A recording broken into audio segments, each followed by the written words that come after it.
আপুনি আপোনাৰ মোবাইলত ল্যাপটপ বা কম্পিউটাৰ দৰে কেনেদৰে বনাব চাওক ভিডিঅটো। প্ৰথমে আপুনি ক্ৰম ব্ৰাউজাৰত এটা এপছ ডাউনলোড দি ল'ব লাগিব। এপছটো হৈছে উইণ্ড'জ 7 APK। আপুনি টাইপ কৰিব উইণ্ড'জ 7 APK। মই টাইপ কৰিছোঁ উইণ্ড'জ 7 APK।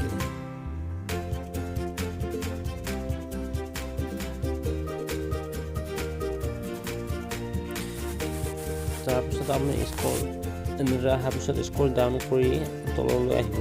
তললৈ অহাৰ পিছত দেখিব উইণ্ড'জ 7, তাত আপুনি ক্লিক কৰিব। ক্লিক কৰাৰ পিছত দেখিবলৈ পাব ডাউনলোড তলত আছে বাইনাৰটোত ক্লিক কৰিব নালাগে, ডাউনলোডত ক্লিক কৰিব। ঠিক আছে, মোৰ অলৰেডি ডাউনলোড দিয়া হৈ আছে। মই আপুনি যদি ডাউনলোড দিয়া নাই তেনেহ'লে আপুনি ডাউনলোড দি ল'ব। মই এতিয়া দেখুৱাই আছোঁ।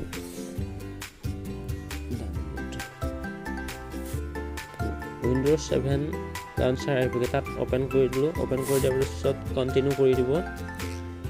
কণ্টিনিউ কৰি দিয়াৰ পিছত ইনষ্টলত ক্লিক কৰি দিব। ইনষ্টলিং হৈ আছে বাৰু, অলপ সময় ৰ'ব লাগিব। এনেদৰে অহাৰ পিছত স্কেনিং হৈছে, স্কেনিংটো অলপ ৰ'ব লাগিব। তাৰপিছত আহি গৈছে, অ'পেনত ক্লিক কৰি দিব।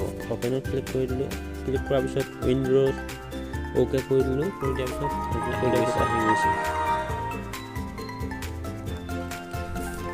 আপুনি ইয়াত এলাৰ্ম লিখা আছে, it has found the latest version update content.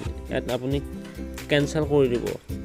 ঠিক আছে, কেনচেল কৰি দিব। তাৰপিছত বাকীখিনি বাৰু চাইনিজ আখৰত লিখা আছে, মই নাজানো পঢ়িব। কেনচেল কৰি দিলোঁ। চাওক আহি গৈছে কম্পিউটাৰৰ দৰে। কম্পিউটাৰ বা লেপটপত যেনেদৰে দেখা পায় আপুনি, ঠিক তেনেদৰে দেখা পাইছে।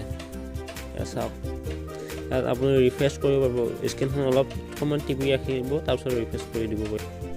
যদি ভিডিঅ'টো চাই ভাল পালে তেনেহ'লে এটা লাইক কৰি দিব, আৰু আপুনি যদি আমাৰ চেনেলটো এতিয়ালৈ ছাবস্ক্ৰাইব কৰা নাই তেনেহ'লে প্লিজ ছাবস্ক্ৰাইব কৰি লওক, আৰু কাষত থকা ঘণ্টা বুটামটো ক্লিক কৰি দিবলৈ একেবাৰে নাপাহৰিব। তো আজিলৈ বাই বাই, লগ পাম নেক্সট এটা ভিডিঅ'ত।